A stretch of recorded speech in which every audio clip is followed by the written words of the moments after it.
Sorry.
Doktor. Okay.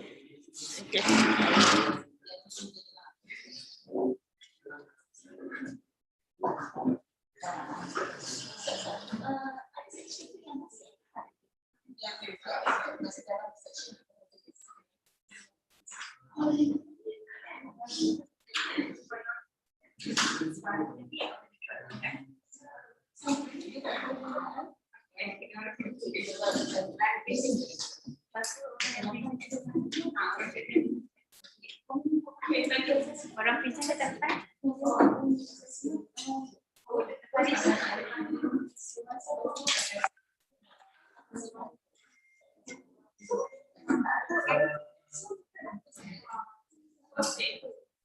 Habis?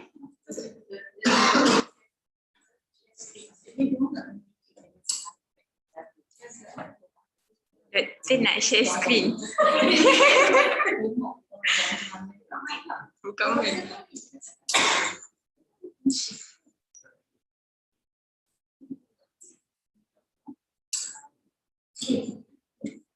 Oh, takutnya tengok ke sini. Anis cuba teruskan.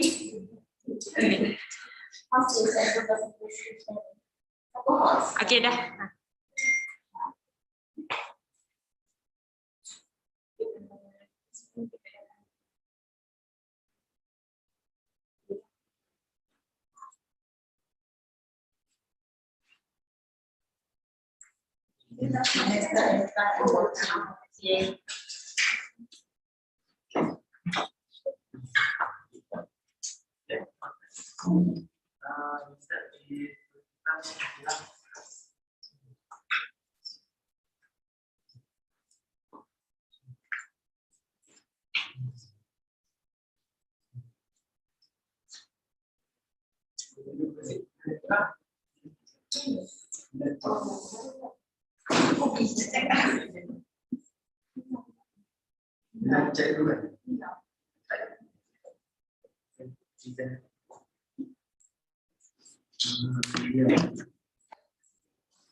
Selamat. Selamat. Sebab Chris ke sini. Tak nampak. Sorry. Jadi doktor lama tak guna.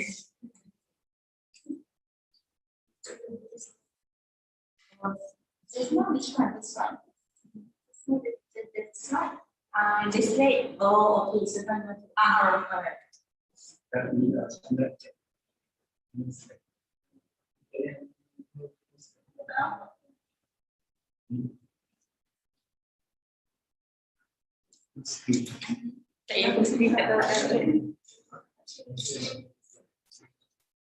Share.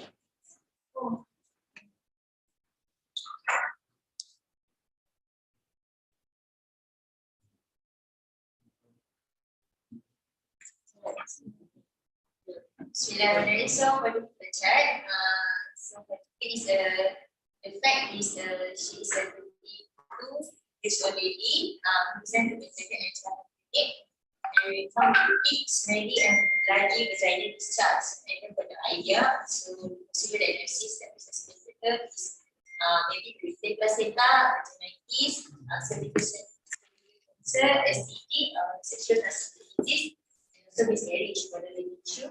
So we present about anatomy and physiology of the reproductive system, sign and symptom of each disease, perspective of each disease, and etiology of each disease.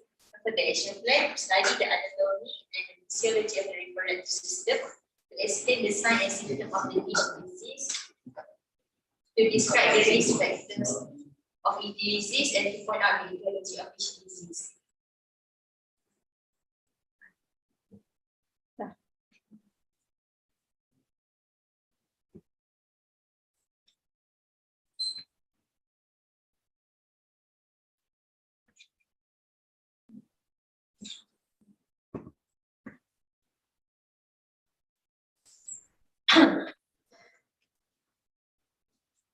Okay, so for the PBL 5 trigger one, so this trigger is a maiden Zaiha, a 22-year-old lady, present to maternal and child health clinic with thick, smelly and bloody vaginal discharge.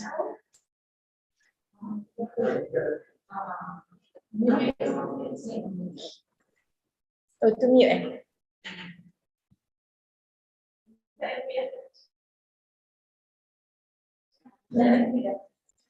Okay, so for the trigger one, Madam Zahra, a 22-year-old lady, present to the maternal and child health clinic with thick, smelly.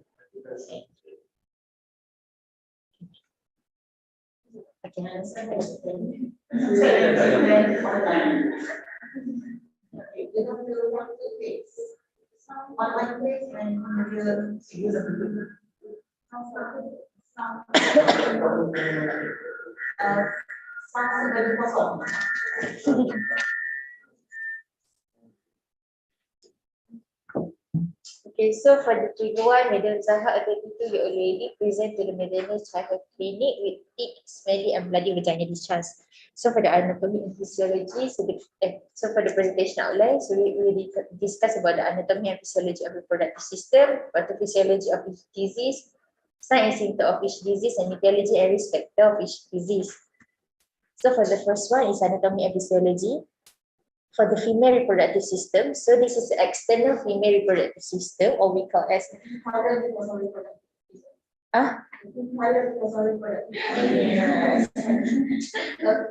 So it is a consists of vulva of pudendum, also called female external genitalia, that consists of mons pubis, labia majora, labia minora, clitoris, vestibular box, vestibular vestibules, Bartholin's glands, skin glands, urethra, and vaginal opening.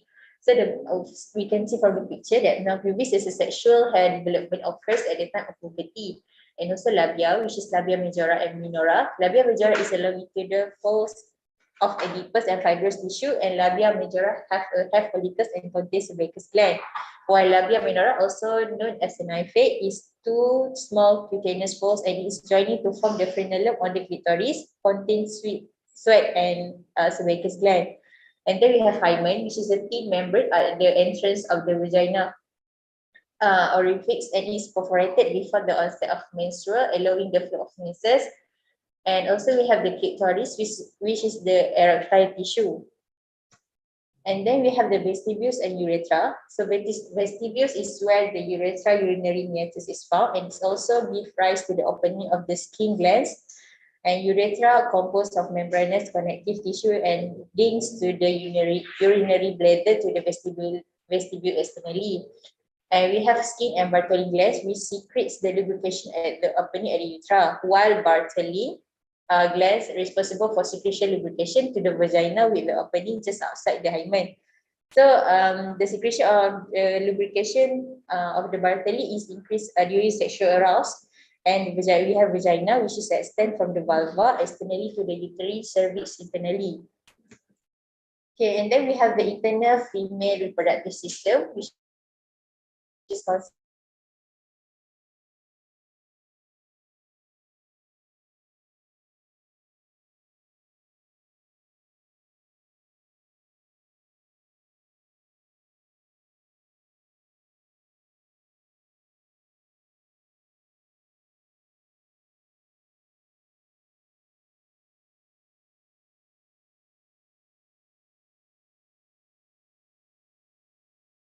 uterus, which is a small oval-shaped glands that are located on the either side of the uterus and producing eggs and hormone. While the fallopian tubes is a narrow tubes that are attached to the upper part of the uterus and serve as pathway for the ova, egg cells to travel from the ovaries to the uterus. Okay, and then we have the uterus. So as we know, the uterus is a hollow organ located centrally in the pelvis, and it is housed for developing the fetus during pregnancy. And then the lower portion of the uterus is called a cervix and opens into the vagina or both canals. And opening in the cervix allow for the passage of sperm into the uterus and the exit of the menstrual blood. So this same opening dilates during labor to allow passage of the baby through the birth canals. And arising from the upper portion of the uterus on each side are the fallopian tubes.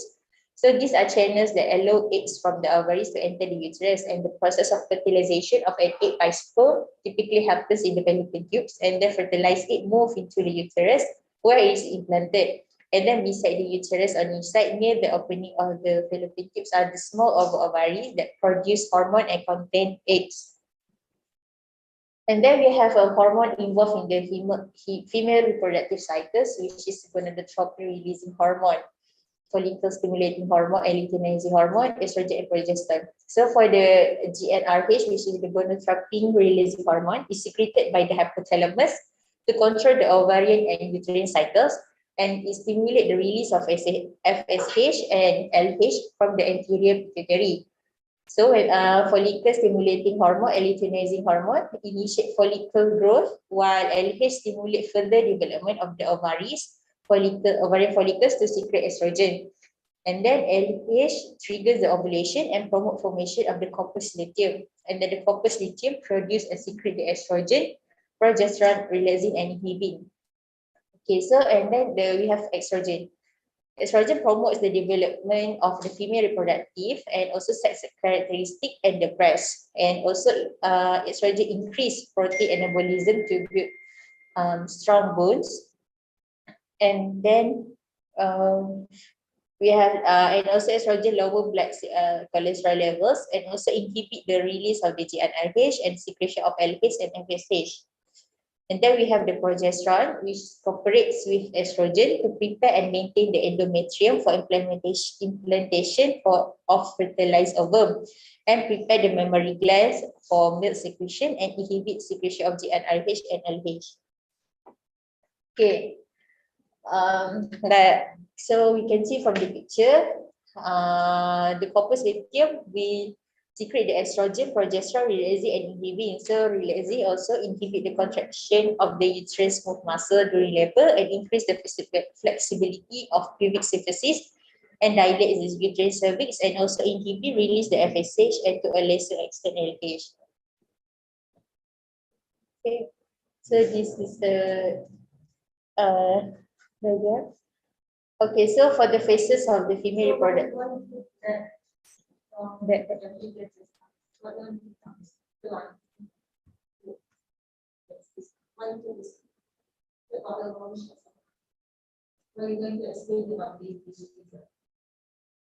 This is the figure of menstrual cycles, where it's happening in 28 days.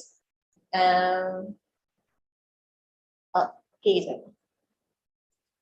so this is finishing here. Okay. So this is the phases of the female reproductive cycles. So first we have the menstrual phase. We have to understand that all the cycles happen in 28 days. And first we go to the menstrual phase. So this phase is start when egg from the previous cycles isn't fertilized. And then because pregnancy has not taken place, so the levels of the hormones of the estrogen and progesterone drop. Therefore, the thicker lining of the uterus, which would support pregnancy, is no longer needed. So it shades through your vagina and called periods. And so during period, it will release a combination of blood, mucus, and tissue from your uterus. And then we have the follicular phase or pre-ovulatory phase, which is FSH hormone stimulate the ovaries to produce 5 to 20 small sacs called follicles. And each follicles contain immature eggs. So the maturing follicles set off surge in estrogen that thickens the lining of the uterus. So this creates a nutrient-rich environment for an embryo to grow. And then we have the ovulation phase. So the ovulation phase happens when the ovary release a mature egg. So when the egg travel down to the fallopian tubes toward the uterus to fertilize by sperm. And then the symptom that can be seen like a slight rise in a vessel body temperature and the thicker discharge that has texture of egg whites. And then we have the luteal phase, where during this phase, luteinizing hormone or follicle stimulating hormone FSH hormone levels decrease. And then when the hormone decrease, the rupture follicle close after releasing the egg and form a corpus luteum.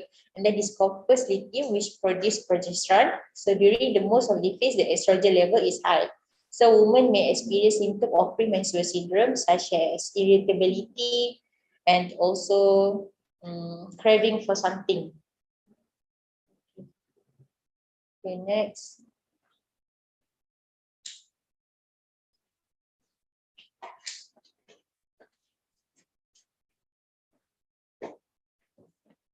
So next is the pathophysiology. So the first one is the postpartum hemorrhage. So postpartum hemorrhage is the loss of blood, which is estimated more than 500 ml after delivery and 1000 ml after cesarean section delivery. Huh? We wanted to make retained placenta, but I explained for postpartum hemorrhage because retained placenta may cause postpartum hemorrhage. So why you're not explaining on the complication is Oh, are you sure that postpartum hemorrhage is related to the first scenario that we it's not related. I think I misarrange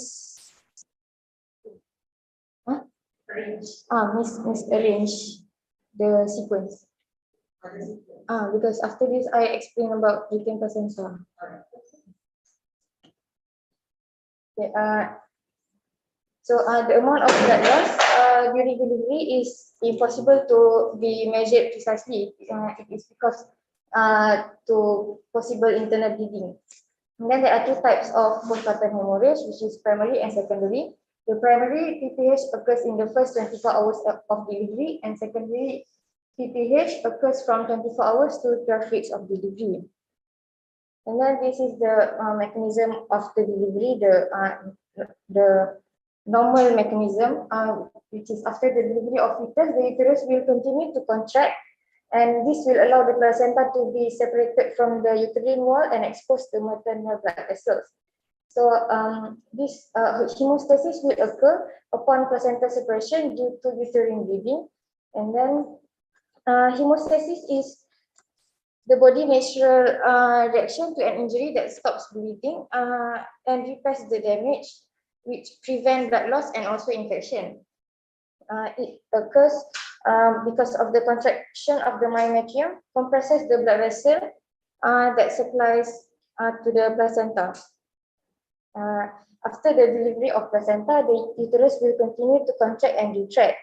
Retraction is the unique characteristic of uterine muscle to maintain blood, to maintain the shortened length of the uterus and following each successive contraction. And then postpartum hemorrhage may occur because of retained placenta. Retained placenta is a condition where all parts of the placenta or membrane is not delivered within 30 minutes of the baby's birth and remain in the uterus. This may lead to severe infection or life-threatening blood loss. Retained placenta is divided into failed separation of the placenta from the uterine lining, placenta separated from the uterine lining but retained in the uterus. So in these two situations, the bleeding will occur, and if the retained placenta is completely adherent to the uterine wall, there may be no bleeding. let's say only part of the placenta? Very small part of the placenta. Is this because of the placenta? Yes. So is it the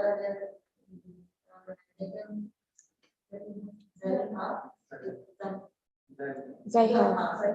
And then someone having the same this symptom if he has a very small placenta, the one that you listed. I think it may be possible. I think it may be possible that Madam Zahra have small part. What possible to happen also for the Venezuela, for example, have a very small little placenta, and then put it here, the bleeding, and then Venezuela presented to you with Bloody. it is all here. It Venezuela having the little placenta with the symptoms that we give to you in the video one. Is that connected to this one? I think it's related because Madam Zahra, it is said that Madam Zahra presented with bloody vaginal discharge and smelly and have a foul smell. So do you think the whole part of the placenta or one placenta? I Or think the whole placenta? small Part part of. Okay, so normally the parts of placenta will be separated, or part of placenta will be separated from the uterine wall during the third stage of labor. But in the placenta, some parts of it may be retained in the uterus.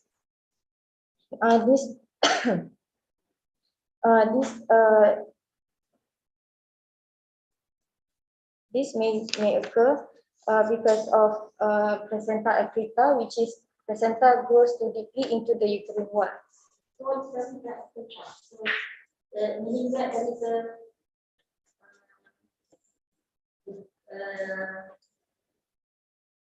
the placenta, within placenta have a type of, is it the one type of within placenta?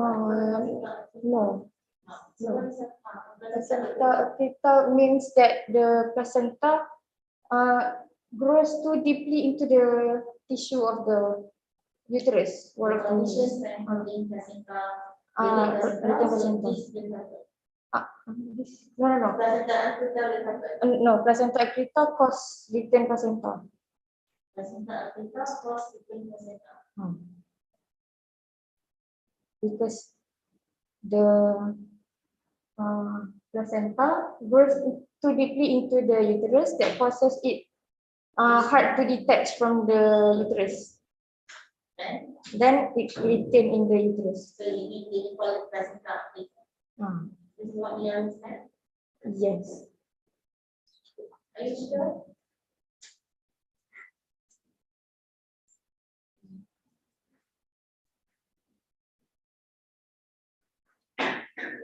Placenta accreta is the condition where the placenta is already attached to the uterus. So that's happened when patients having retained placenta. That is one of the conditions that cause retained placenta. So other conditions apart from placenta accreta, they cause placenta leaking.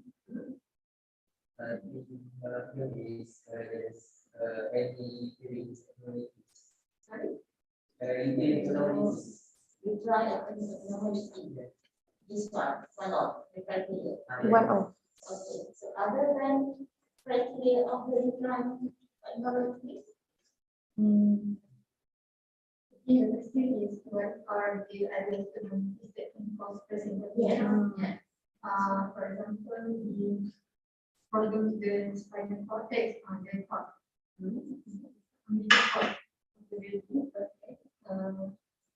That happens in the part of the day. So why is happened the retained placenta? Second is ovulation phase. Sure. Oh, that's effect to the baby. Right, that's effect to the baby. Now my question, apart from placenta accreta that you mentioned just now, any other criteria of placenta, retained placenta? The abnormalities is mentioned just now at Azil, right? Then also the contraction. okay, so that's the problem with the muscle of the uterus, right? Anything else? Because you highlighted only the Africa, that's what I'm asking. Is it the Africa itself that caused the placenta previa and previous placenta?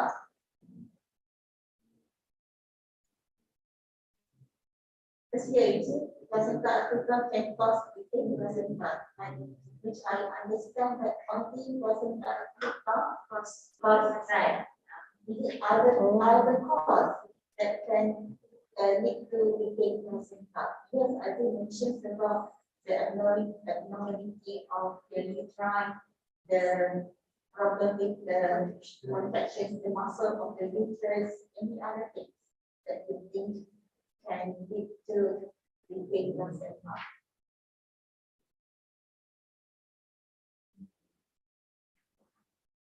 Very simple things. Only the placenta is because of not being properly, not because fully, then it will cause. You can present the Yes. oh. So I'm just asking you that why you putting only the placenta? Why you say that only the placenta, not other that criteria that you mentioned just now?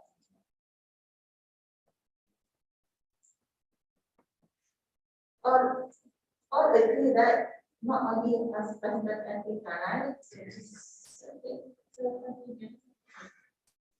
Okay, next,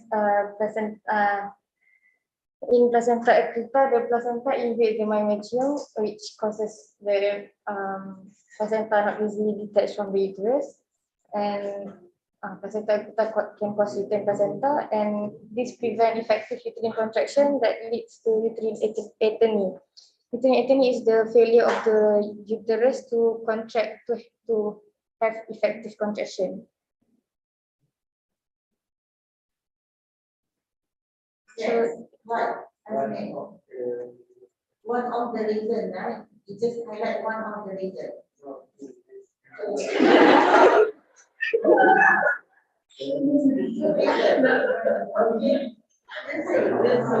After this. So this is the example of normal position of placenta in the uterus during pregnancy, and also retained placenta after the birth of the baby.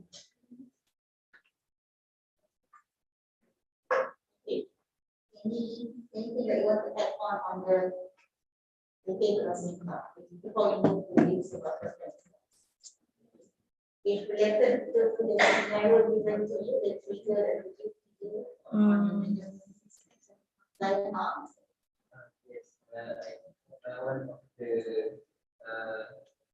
one of the Cause. one of the reasons why we can placenta because the patient is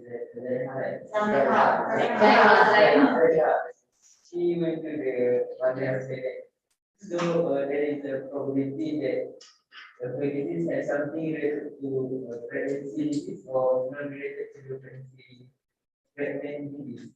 So that's why we choose we can set up, but the other this is from the small like the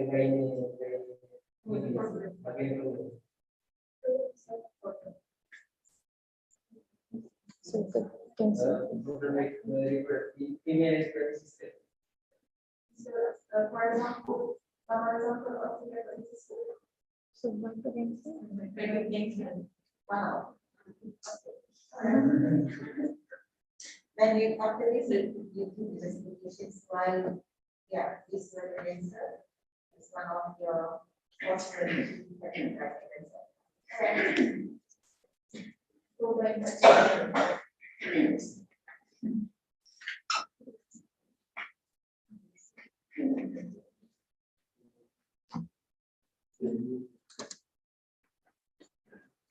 Okay, next for the cervical cancer. So we choose cervical cancer because the symptom for the cervical cancer is related to the Maiden-Zeiher, and also cervical cancer is one of the gynecologist disease.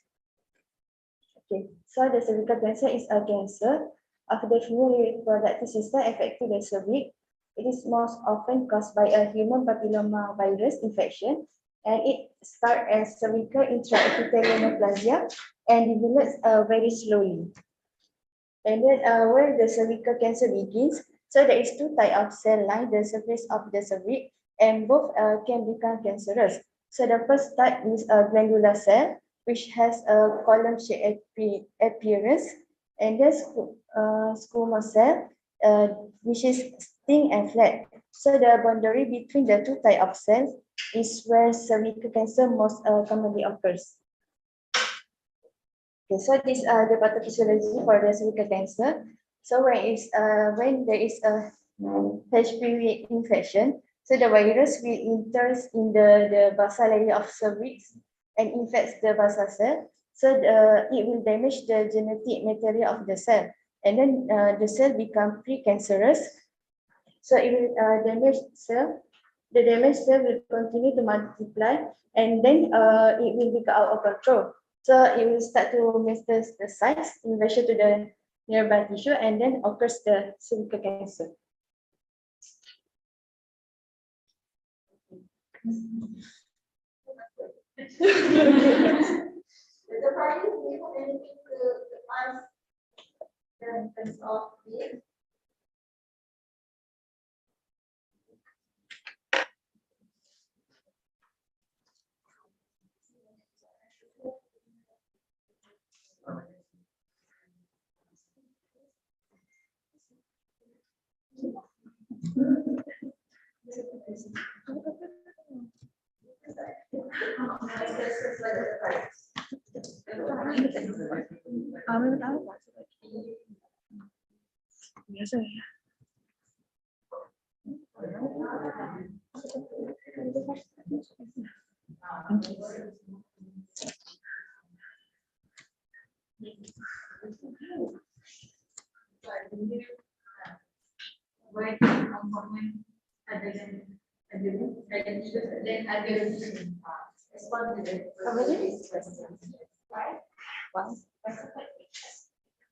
Number one.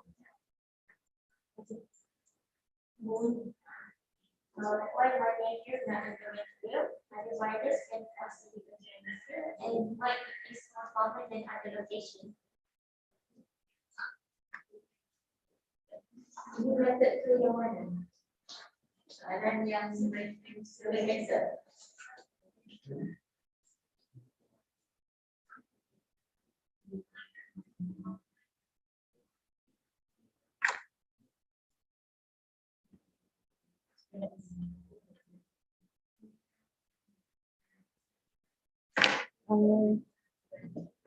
For the second question, other virus can cause cervical cancer. I think the most common cause for the cervical cancer is the HPV. HPV. Most common. So that's why the mother asked. What else? What else? Because the word France the most. So the most. That there are other type of virus that can cause cancer.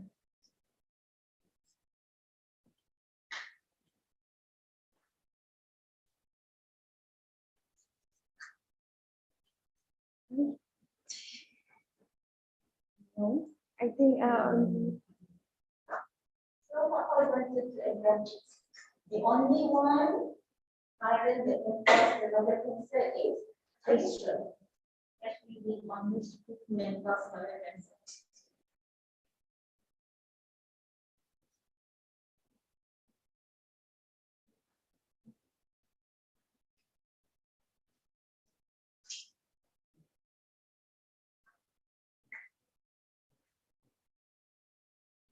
Anyone?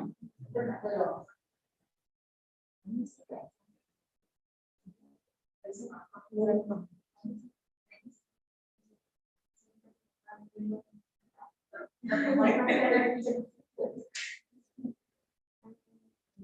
Yes, we're going to Denmark. Can cause liver cancer because the most needed, there are the least of, and the most is HPV. Other virus also include Epstein-Barr virus and hepatitis B virus and hepatitis C virus. And the only, the most research, HPV. are you answering? You have to ask the parents whether he satisfied with your response.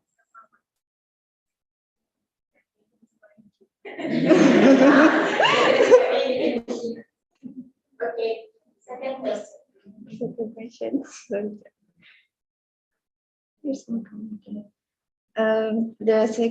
The question why it is more common than other location because this is where the two cell meet and version.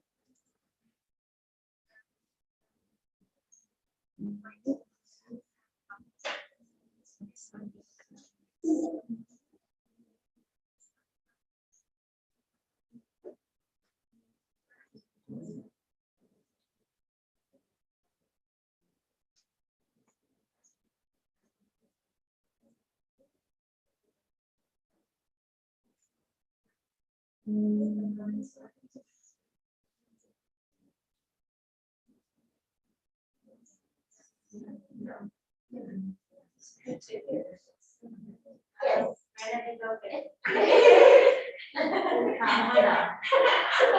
What's the answer? Maybe because usually it's because of the STD or STD, especially And that's why it most location.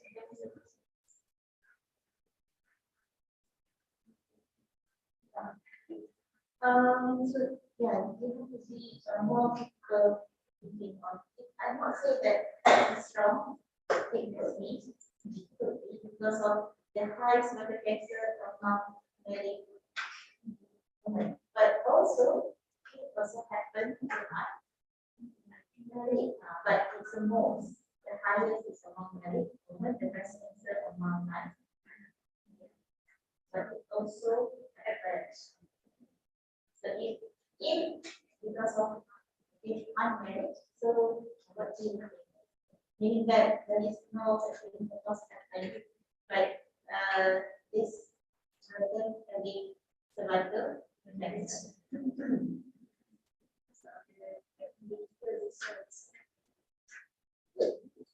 Yeah. Yeah,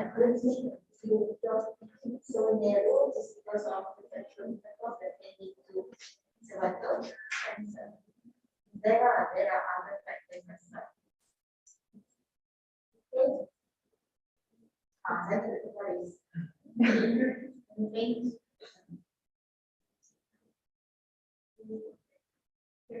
HPV also can cause STD.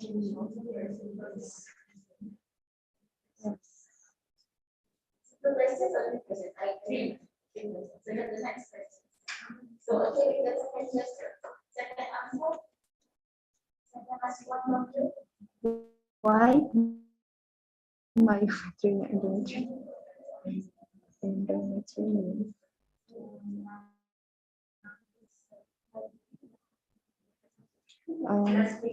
I think because the first virus will will in the outer part of the cell. So it means why myometrium not endometrium?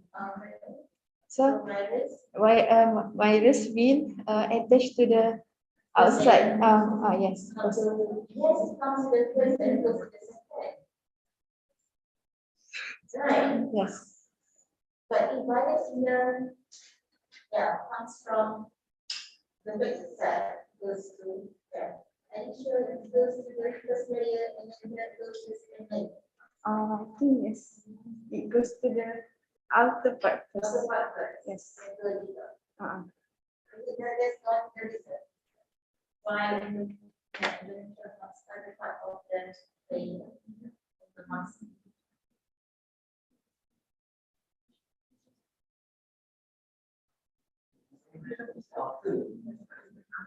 Why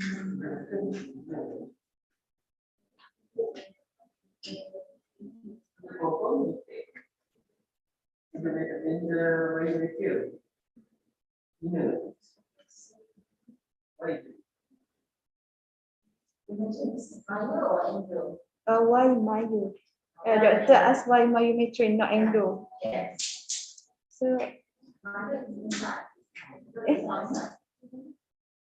myometrium is the outer layer.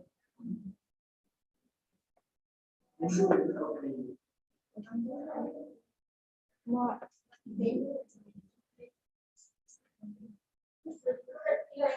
Endometrium is the inner layer that lines the uterus.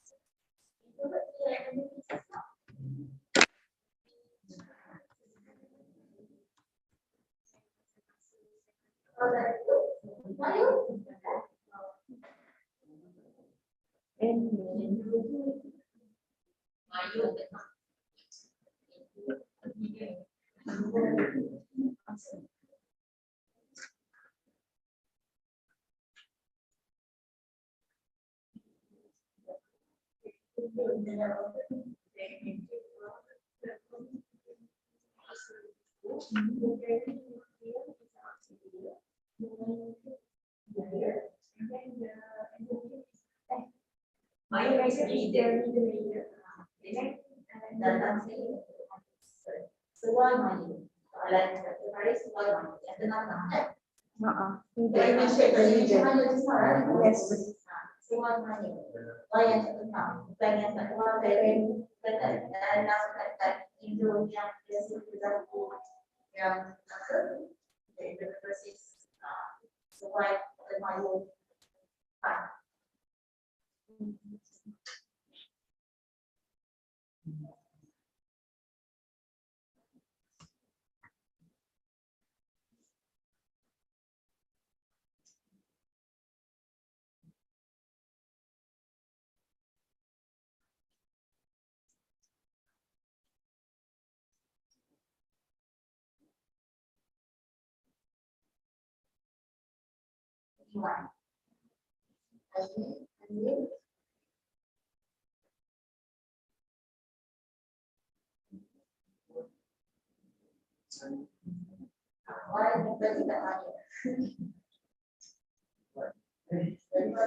No idea.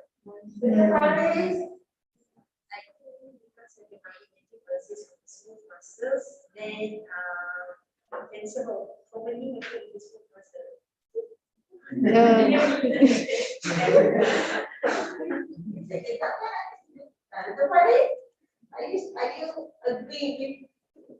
what? No.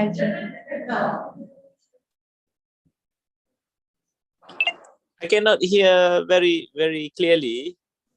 Dr. Faris cannot hear clearly. What is your answer for the difference between, I mean, the placenta accreta? Why is it occur in the myometrium, not endometrium?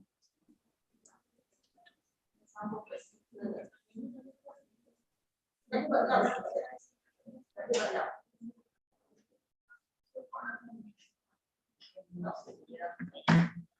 in the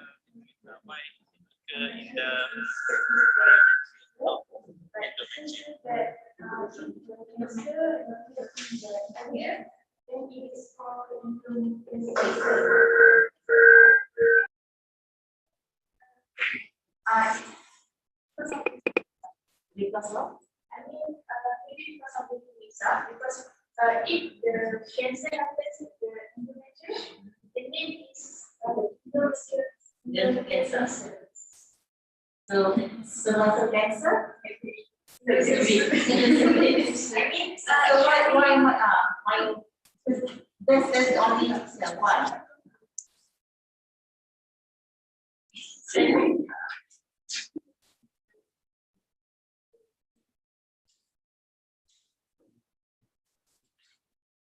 cervical cancer, as I mentioned about cervical cancer, not uterus, right? The cancer of uterus. All right. So that's the process for the device. Is it the cervical anatomy itself in the layer of the myosis now?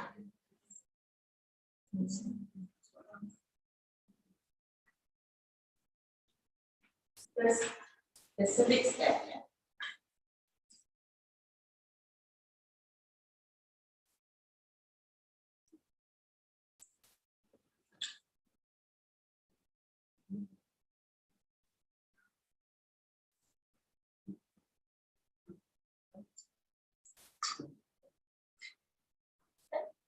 Next one, please.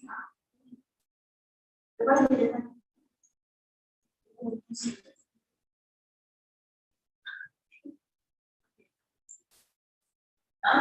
proceed. Okay, next. So think about that. Right. Okay, this is the third one, vaginitis.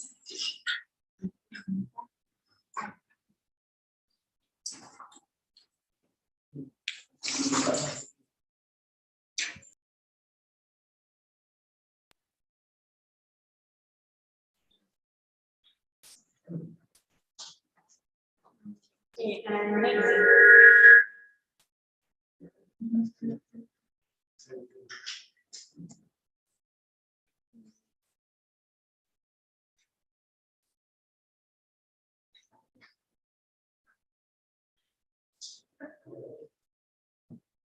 Okay, next moving on to the next possible diagnosis, which is the vaginitis. Vaginitis is the inflammation of the vagina. Why we chooses this vaginitis is because the sign and symptom, which it causes discharge, itchiness, and pain.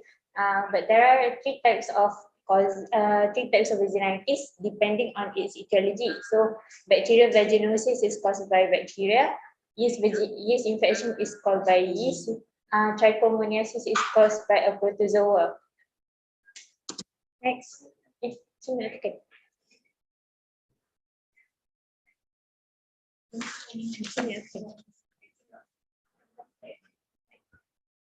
Okay. So this is just a general differentiation, but I'm not going to focus on all three. I would just like to focus to state the difference in the vaginal discharge. So the normal should be clear to white, but then trichomoniasis causes spotty, gray or yellow-green discharge, and it is malodorous.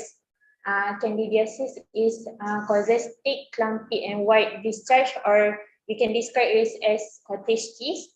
And then the bacterial vaginosis causes thin, milky white discharge, and it causes foul and fishy odor. So, and another differentiation is the vaginal pH. The normal is 3.8 to 4.2. Trichomoniasis causes more than 4.5 in pH. Candidiasis would causes less than 4.5, and bacterial vaginosis will cause more than 4.5 in pH. So the bacterial vaginosis is an overgrowth of anaerobic bacteria, which is the Gardnerella vaginalis. That to the previous slide. So means that the vaginal pH or vaginal piece is Vaginal, more than 4.5. yes. So it is an overgrowth of anaerobic bacteria, namely the Gardnerella vaginalis, and the absence of lactobacilli. Lactobacilli is a rod-shaped organism that maintains the acidic pH of the vagina. So hence why when this vaginitis happens, the pH of the vagina increases. Okay, so causing a rise in vaginal pH 4.7 or some stated 4.5 and above. It is when the rise in vaginal pH, it is characterized by the fish-like odor and the heavier than normal discharge. This Bacterial vaginosis can also occur during the menstrual cycle, and it is not as and it is has been associated with premature labor, endometriosis, and recurring UTI.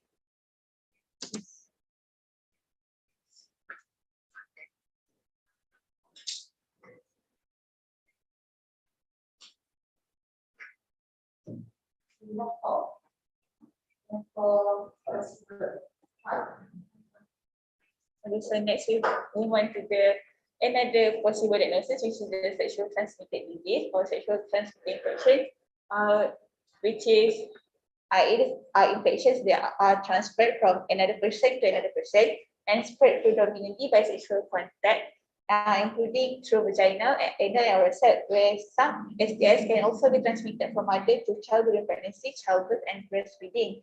So, infection that mainly affect the genital organs are Neisseria gonorrhoeae, which causes gonorrhea, and Chlamydia trachomatis, which causes chlamydia.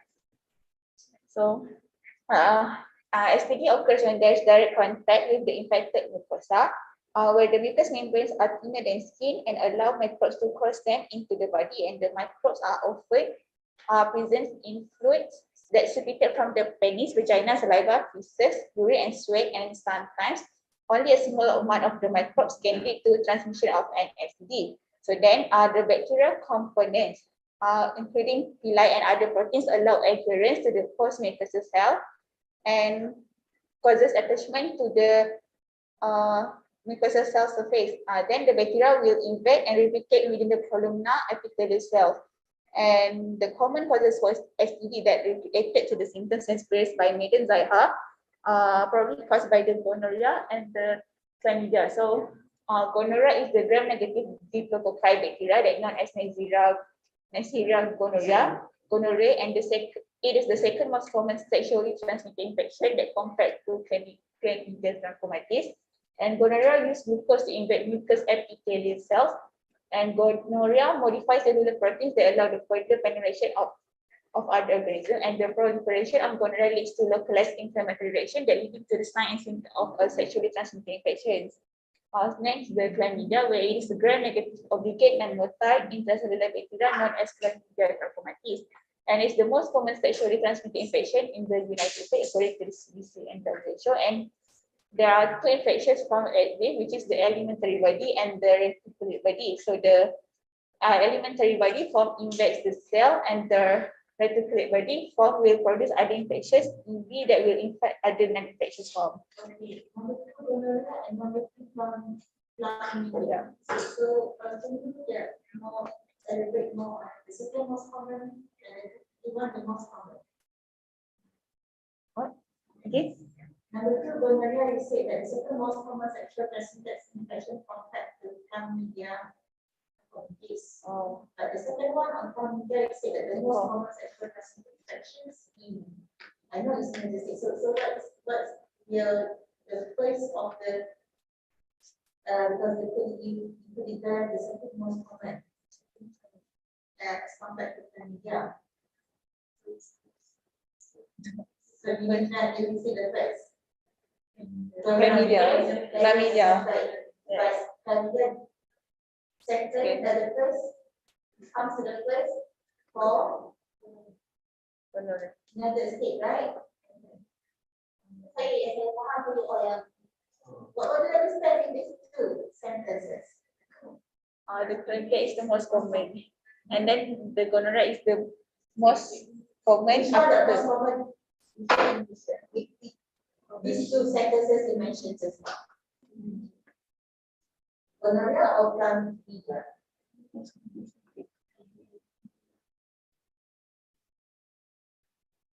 Chlamydia. Yes. Same. In fact, not only in United States. Are you sure?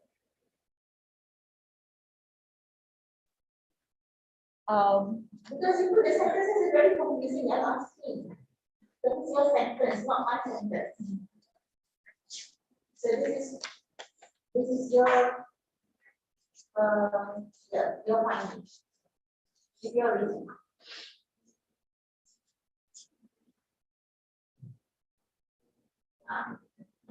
what do you understand? The first on gonorrhea, the second on, and then the most common for the chlamydia.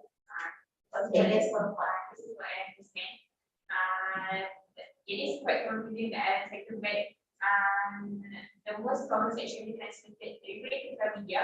The most common sexually transmitted infection in the United States. So it's, and that means that is the most common. And then gonorrhea is the second most common in comparison to chlamydia. So chlamydia and then gonorrhea. understand. But I'm asking, and this is not, the one is in the United States. So for which one in this year now? So which one? The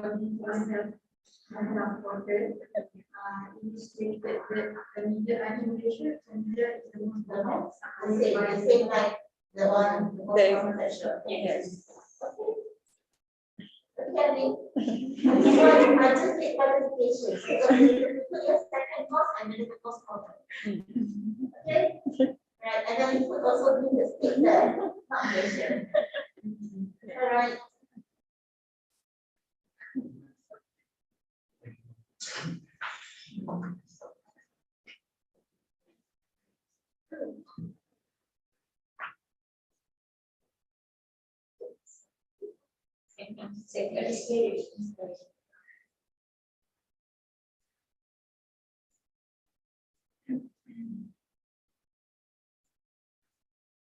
So the next last possible diagnosis is septic miscarriage. So why we choose miscarriage? Because the symptoms is quite similar, which is heavy vaginal bleeding with odor smell, with foul smell. So what is a septic miscarriage? Is any type of abortion, which is either intentional termination or miscarriage due to an upper genital tract bacterial infection, including the inflammation of the endometrium during or after 20 weeks of gestation. So the infection often starts in the placenta and fetus with a potential complication of also affecting the uterus that can result in sepsis spreading to surrounding organs or pelvic infection if it's not treated. So it caused by a variety of bacterial infections, result for induced abortions done by untrained practitioners using non-sterile techniques. So bacteria can come from vaginal and endocervical flora or can be transmitted sexually. So possible pathogens include Neisseria gonorrhea, Chlamydia trachomatis, Escherichia coli, Mycoplasma hominis, Clostridium perfringens, Klebsiella, and Proteus species, Staphylococcal strains, and other gram-positive or gram-negative bacteria. So the development of sepsis is primarily due to two scenarios. When there is an incomplete abortion caused by the pathogens, the results in products of conception remaining in the body. And the second one is an intentional septic procedures leads to the spread of the infection from the placenta or fetus to the uterus, and this can subsequently cause pelvic septicemia. Okay, that's all. So we have possible pathogens. 1, 2, 3, 4, 5, 6, 7 pathogens. 8 pathogens.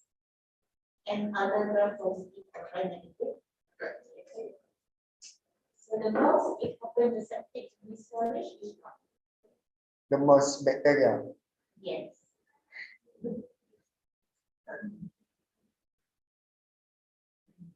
E. coli. Rigidity. Mycoplasma. Mycoplasma. Which one?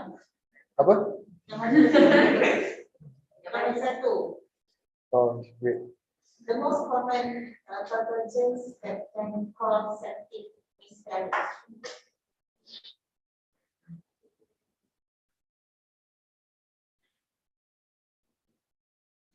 Is it the gonorrhea itself, infections having gonorrhea, the Neisseria gonorrhea, or chlamydia, that the STD system, the STDs, or E. coli, meaning that from the spine to the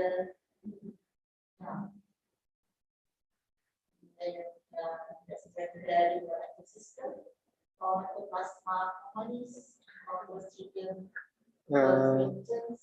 This what I found. I'm not mentioned here, but Why not? So why you put other things, but the most common is other things?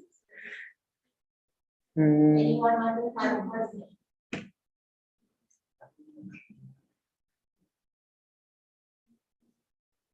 the most common. Maybe why I asked, maybe you can get the figure 2 of the type of bacteria.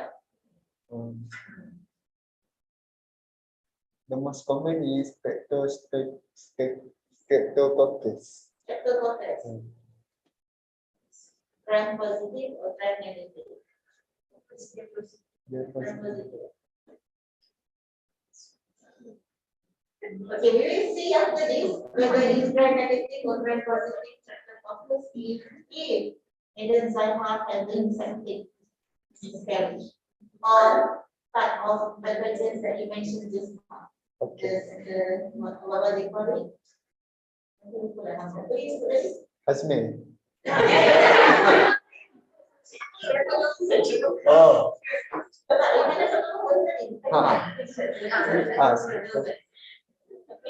Yes, any question from the third phrase? All right. Okay. Let's meet. Okay. So what else do you need the information about mesenchyma? We have 5 possible now. So what information that you need?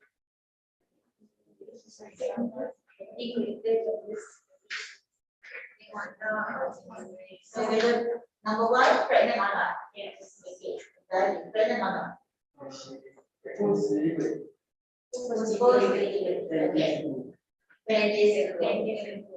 Anything else? Any other complete apart from the previous one mentioned about the genetic session when you said any other complete?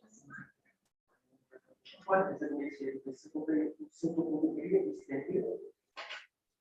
and Sorry, uterus.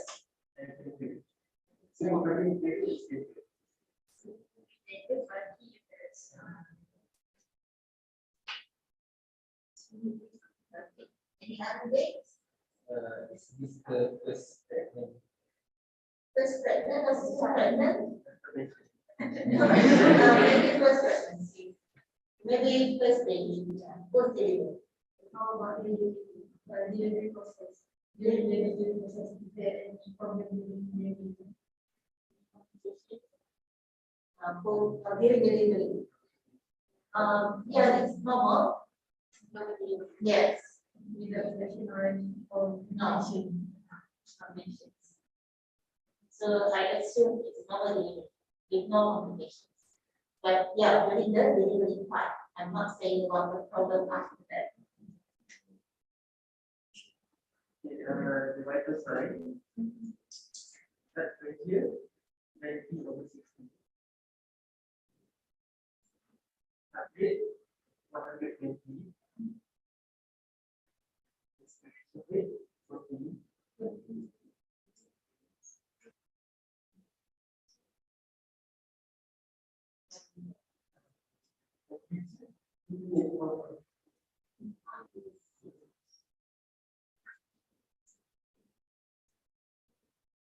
Because everyone to know about mesenchyma. oxygen circulations. We are in the process of getting the oxygen circulation. Mention about during after childbirth, the weight of the placenta, Weight of the baby. Then as I mentioned, assume that it's normal delivery, no complications during the delivery. But now, post delivery, during delivery and everything, alhamdulillah. Okay. Investigations, any investigation regarding? Or yeah, so no investigations, not done yet. Yes. Physical examinations, that is the one that we, the parameter that we check on. Underlying disease, no. Yeah, nothing matter. Normal deliveries. But after that, 10 days after the delivery, she's having this problem. The baby healthy? Yes, unconfident. What boy? Why? Big boy can be this or girl can be this. Just baby boy, well healthy baby boy.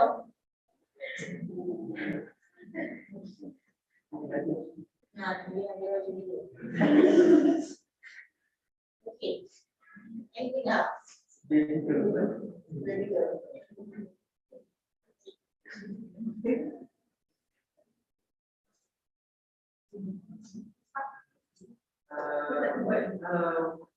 Okay, given the parameters and the signs, according to the presentation, which disease likely? Most likely cross out first. Cross out the other disease that was stated. The side, right?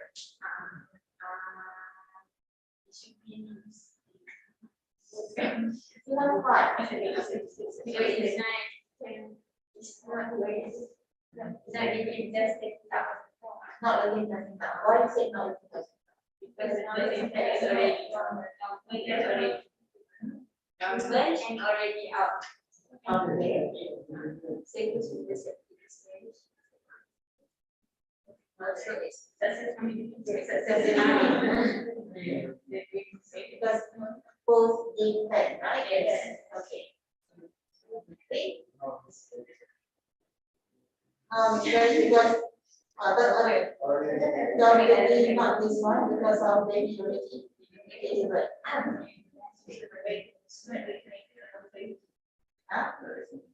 It's not SCE. Why not SCE? Bacteria. Okay. So now let one.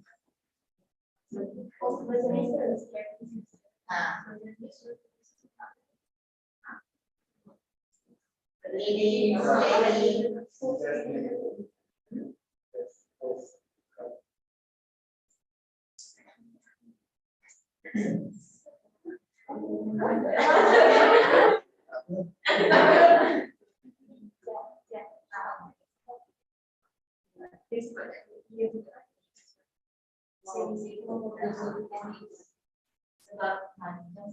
Cervical cancer, cause of but it takes time for the blood investigations to get the result for the cervical cancer. Not if you test today and you get the result by tomorrow. It takes 3 weeks and more. Things will come out in the finding of the cervical cancer.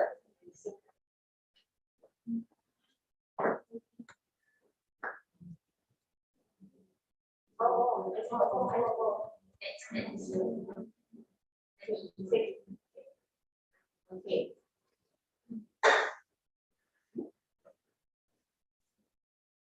We have here in placenta one of the symptoms presented by mesenchymal or smelling discharge. The vaginal bacteria also or smelling vagina. Cervical cancer and normal vaginal discharge may be heavy and harmful. STD also the same. Focusing on the STD, there is a thick, cloudy or bladder discharge from the vagina. And septic miscarriage is one also discharge with the organ. But you remove all the infections, the inflammation activity because of no informations about the part of it. Let's say you are not yet, the result not yet bad. So what are possible if there is a bacteria, but we are not yet, the result not yet revealed.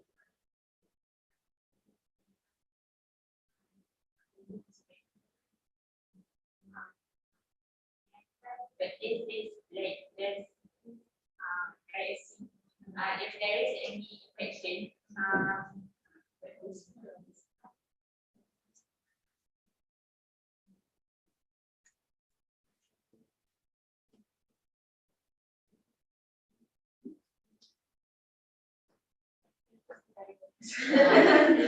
Tarik nafas.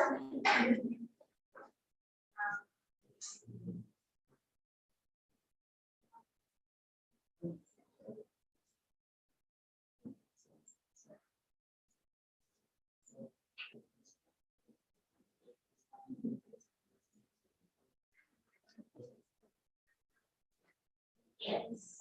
Can you highlight the second figure that we created just now? Which one is active? This one is the first, right? Yes. So second figure, which one?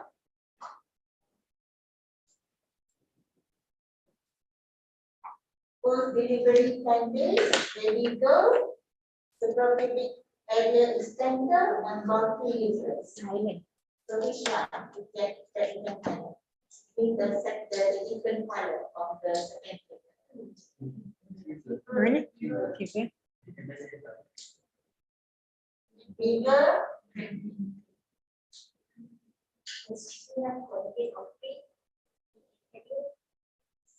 Problematic area is tender. So tender, it could be clean at that area. And multi-uterus.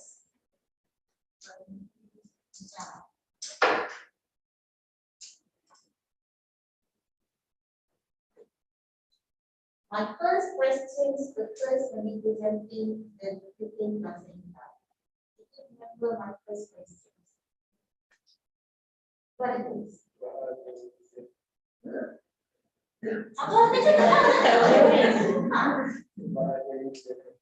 What other? Begin placenta. So why you think? Yeah, because you mentioned other things first. Then comes the placenta. So why that other is not put in here? We just relate that the factors there to the written placenta only.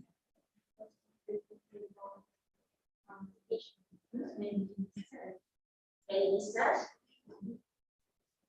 So on the uterus, what happened after whatever the uterus after delivery? It should be shrink, it should contract. By 1 week, it should reduce half the size.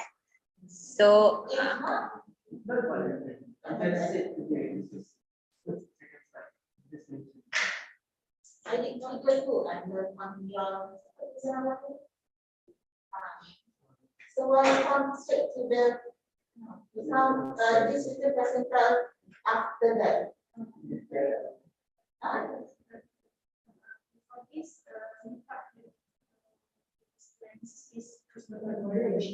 then we look at the process of the hemorrhage, which is the placenta, resolution and also diagnosis. So it's just slide. No, based on these 5 causes of postpartum hemorrhage, we look into the signs and symptoms of each condition. So that's why you come up with the medical placenta. Yes. So now, with the second table we give to you, do you think medical placenta is most possible? No. Okay. Apart from the under the PBL, we have whispered just now, right? So what else?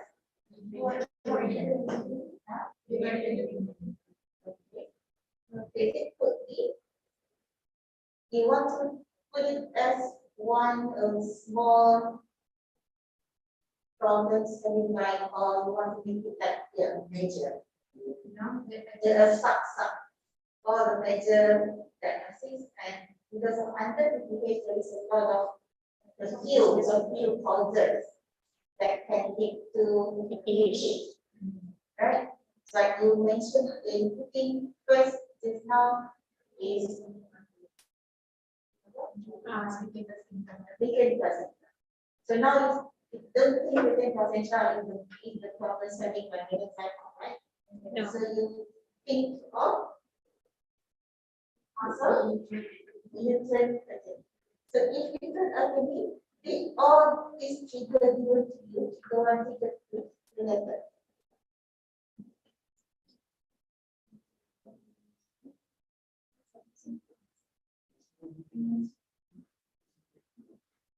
Taking. Yes. 120. BP low, 90 or 80. Respiration rate 40, so many patients having trauma from breath. And yeah, tachycardia, patients hypothermia. Doctor, is there any complaints of like the bleeding, on how much the bleeding that patient presented with? We're not mentioned, so not one of the bleeding. But with the probably annual tender and uterus, what do you think?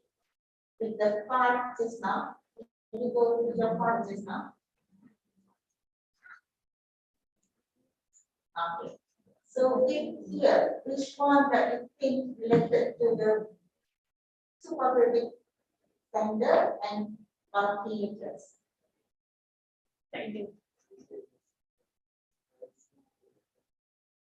It doesn't help only. Other than that, no. Yes, if you have cervical cancer, if you have miscarriage or totally you have to remove because of the post delivery, right? So think about this four.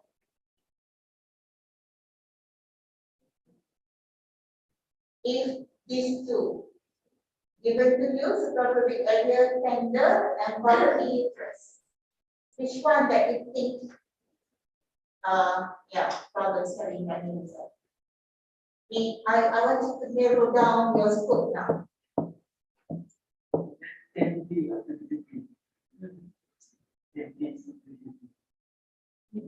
Same placenta. Okay, if written placenta, this written placenta having suprapubic area tender and uterus.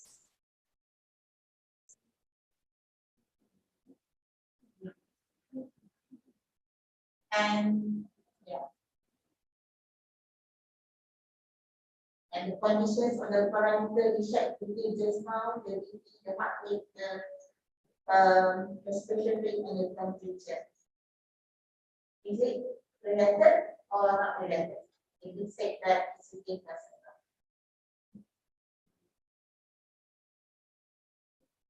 Yes, you can.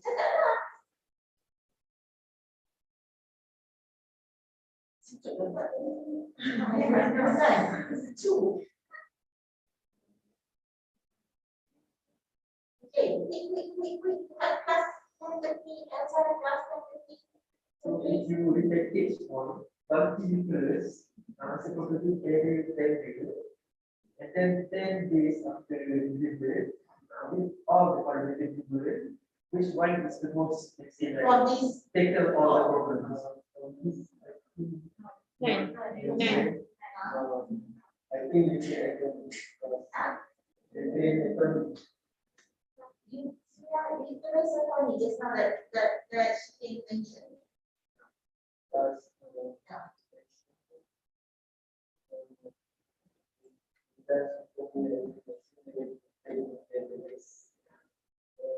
You try therapy is diagnosis of the symptoms having by patients who have one problem. The condition is right. So now you think about the disease now. So you need to postpartum hemorrhage. So why is it that postpartum hemorrhage? Because it is general. Gender.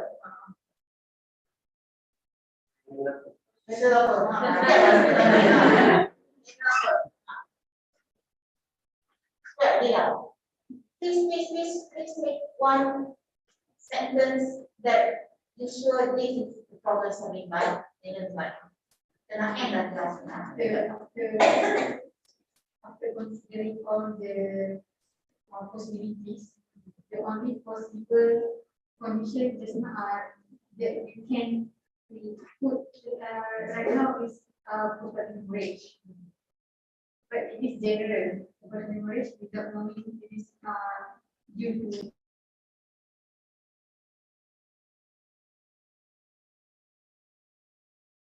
it's normal. So it can be postpartum hemorrhage due to the reproductive or other condition. But now generally it is we can say that it is postpartum hemorrhage. Alright. Okay. Yes, that's the only one we're going to say.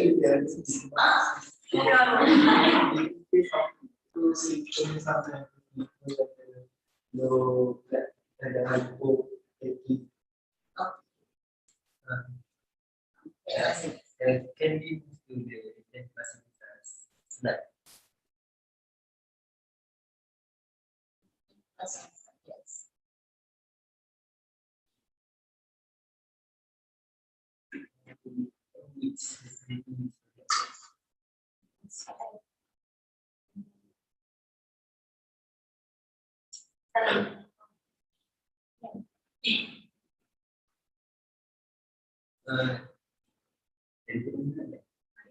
So which part that PPH, so if you think that PPH, okay, can you go that PPH just now?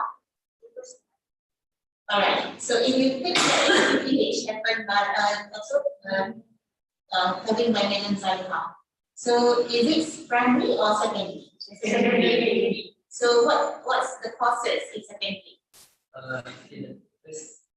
From what I read, so retain placenta only can be detected after the delivery.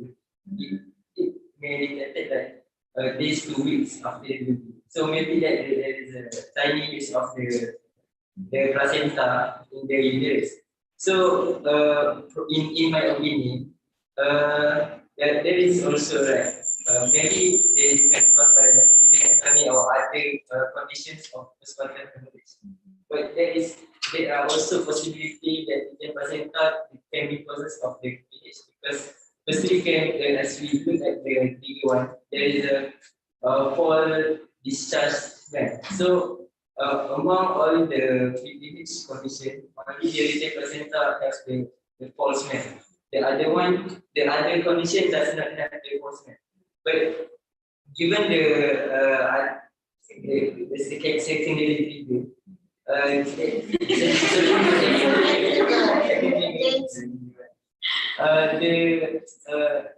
think there is like no specific investigation that refer to which condition that cause to PPH. It may be other conditions except for the placenta or uterine anatomy. So we choose PPH as a general because there is a need further investigation on the meningioma. Okay, excellent. I think all of you agree, right? Yes. Answering explanations. Yeah, I think now. But my questions, with all the figures given to you, yes, it's general because of we not yet get all the investigation result and everything. If let's say with these two triggers, what do you think happened by the time if PPA with price figure?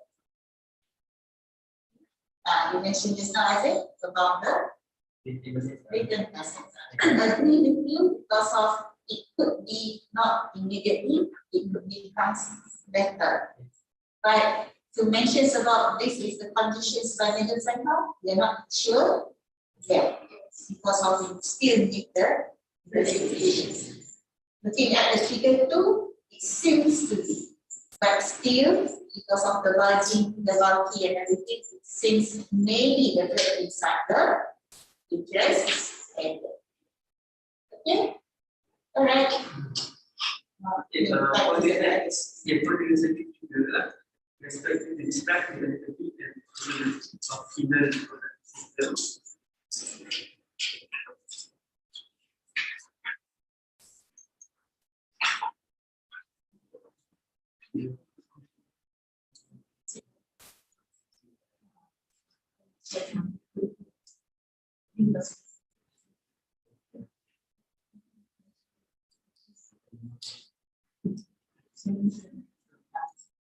Explain the relative resonance touch.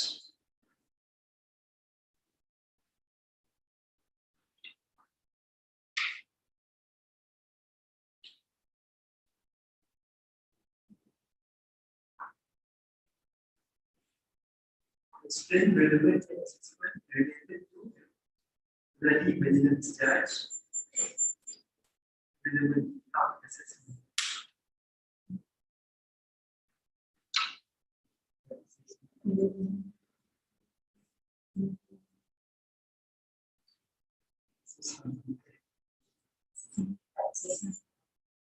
Okay. Next. Identify the critical inspection and risk factor of possible metabolites.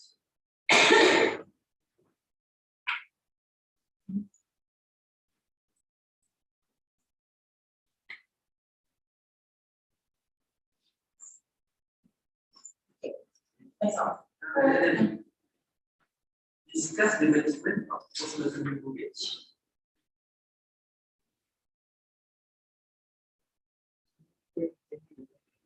The dispensing the effects on postnatal hemorrhage.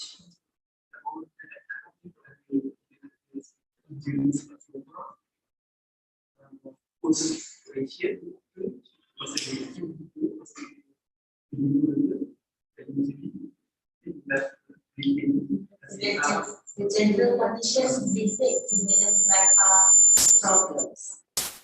Ready? Yes. So the patient does not do the so look at this investigation. So for now, it is important to reach the explore again.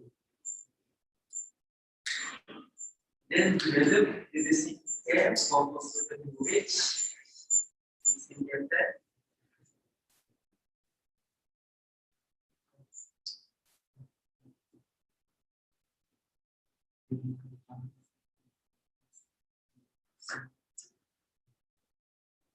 Discuss the pre-discharge or health engagement plan for the patient.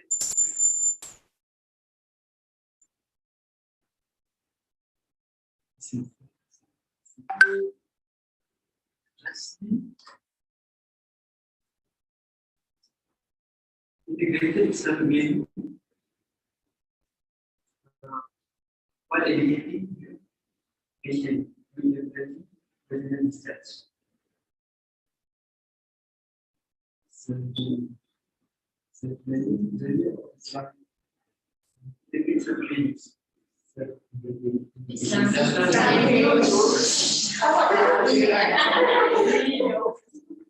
No buzzer. Really not on the buzzer. So yang ni yang kita buat video kan? Tapi submit letter.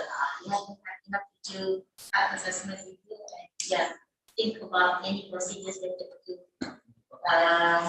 Identify problems.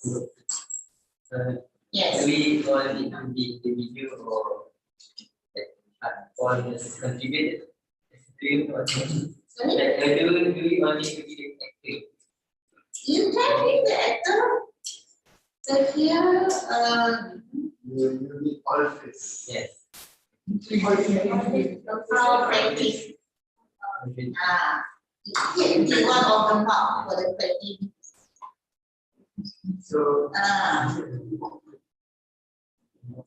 Not necessarily. Not necessarily. 10 to 15 minutes let's do it for the system.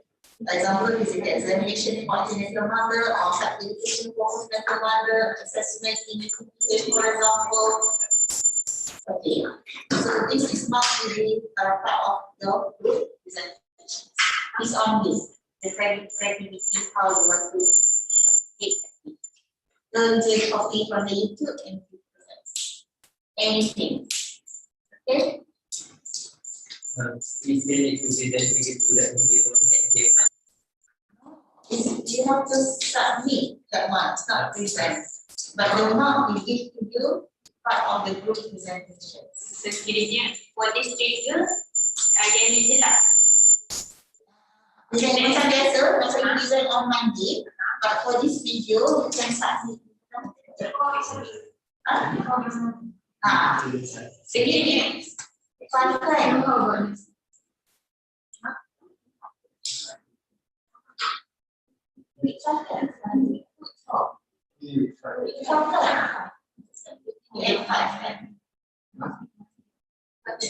Before next seven meeting back, you still have 2 more weeks to go.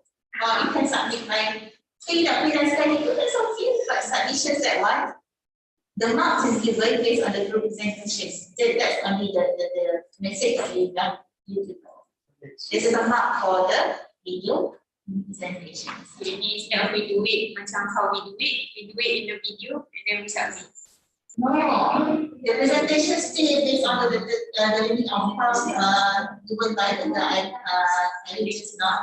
There is a class there. Class video presentation. Not video in the presentations right now. This is class. But not in the group presentations. Okay. You can submit letter if you cannot do it by this Monday. But before it, so you have 2 more weeks to go before you go for the exam. Exam to write letter. Yes. Jangan. Nak raya lah, boleh seorang. Kan? Seorang dia nak raya. Okay? Any questions before we end on the preparation to say something?